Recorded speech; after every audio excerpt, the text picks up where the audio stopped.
Hey folks, and welcome to They Might Be Racing. Today we are back with our 1969 Austin Healey Sprite project. Today we are going to be looking at the interior, what I call the interior hard parts. So if you remember from what we've done before, we've pulled the lights, we've pulled the fuel system, we've pulled the interior soft parts like the carpets and the seats and all that stuff. Today it's time for the interior hard. And the biggest component in the interior hard is the dashboard. Now, to take the dashboard out, first thing you need to do is actually spend some time in the engine bay. You need to disconnect the temperature sensor from the head. You need to disconnect the oil pressure sensor, or the oil pressure line that runs up to the oil pressure gauge. You need to disconnect the throttle. And then once you've got that done, and all of this stuff is disengaged, the other thing I recommend doing is popping out the old grommets on the firewall, because sometimes they can interfere. For example, a previous owner on this car filled one of the grommet centers with silicon goop, which meant the things wouldn't move. But from there, it's time to start disconnecting the dashboard. Now the dashboard is theoretically held in place with 4 screws on the bottom and 4 nuts on the top. On mine, I only had 3 and 3. If your interior is fully intact, you have to remove this center console first. You unscrew it, slide it forward, disconnect it, and then pull it away.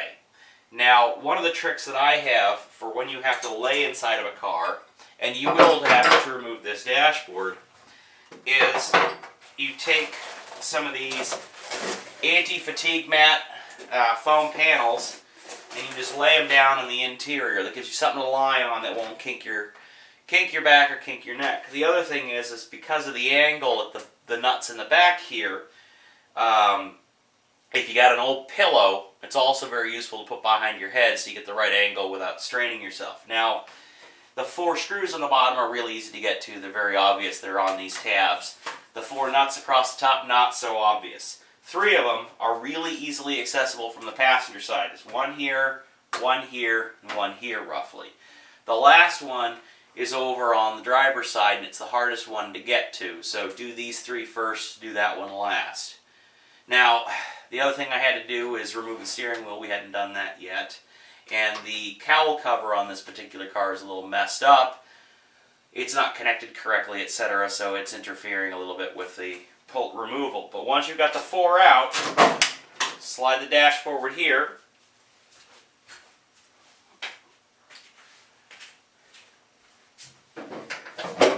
And then out and up and around the cowl cover. Now, you've got gauges and wiring and all sorts of nifty stuff behind this.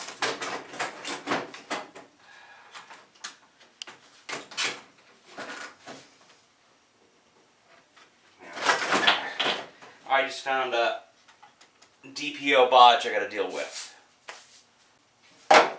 Somebody at some point installed a toggle switch in there, which made things a little bit tricky to deal with.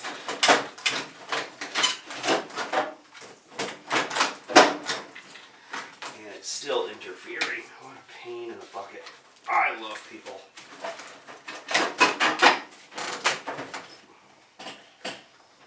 Alright, this is being far more unnecessarily difficult than it has to be. So, looks like in my case I'm going to have to reset it and remove the cowl.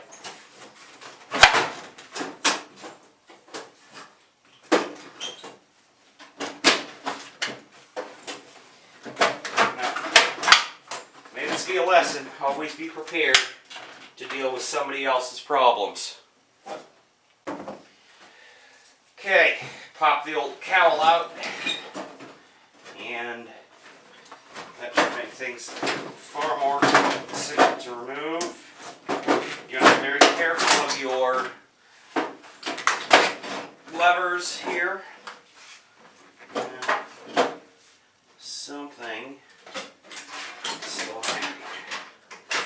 So, because this should pop out enough for you to get it being behind here and basically see the wiring fiasco. Now, the wiring from the main harness is connected to the dashboard with a series of clips.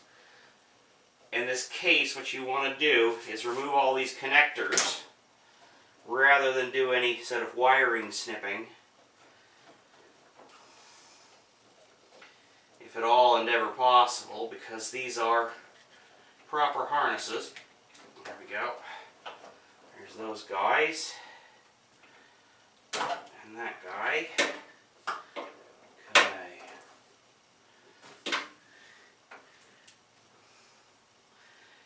And that guy. So that part of the loom should be all disconnected.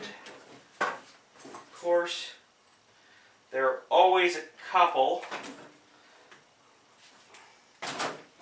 that are still part of the main loom.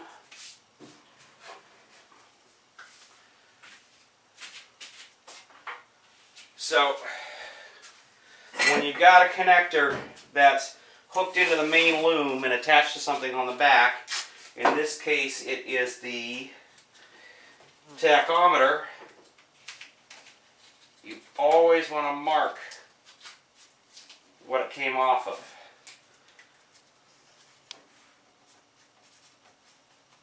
Then you won't be spending a million years trying to decipher where something went.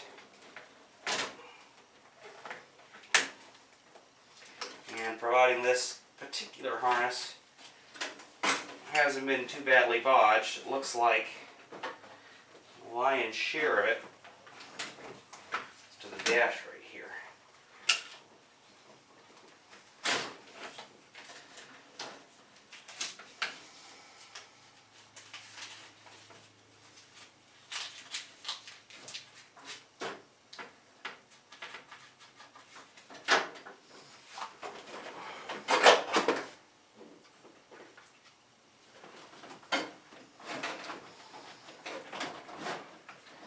Then, for various and sundry bits, just start feeding them through. For example, here I've got the choke cable.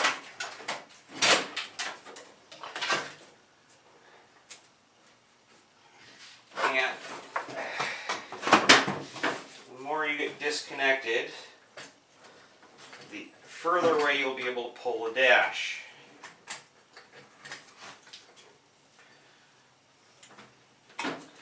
And 69 was not as advanced as I had hoped, so most of this loom is directly integrated. So we're going to go through here, we're going to pull off each instrument at a time, mark those electrical cables, and then we'll have it free.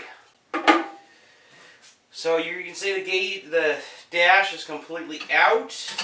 We've got all of our wiring harness here labeled as to where it goes. The back of the dash still has attached the throttle cable, the oil pressure line, and the coolant, or the engine temperature sensor. So at this point, the unit is completely free, so we can put it up on the bench and start to work on it. Now that we got it up on the bench, first thing I did was I slid the throttle cable, the choke cable out. It's got a nut on the back and a washer. You just unthread it, slide it off, slide it through, and then I wrapped it with some tape and labeled it. I also wound up the water temperature aspect here just to kind of neaten it up. So the next thing we got to do is start taking our gauges out. And so the gauges are all held in place with these little finger nuts here. The larger gauges have one lock on each side.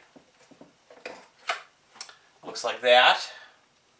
The smaller ones have a single nut and a lock that goes across the back of them. But basically what we do at this stage of the game is just start taking all the gauges and such out of the dash. Now, what I always do in this regard is bag each one separately to make sure that I don't lose any parts that are specific to that particular gauge.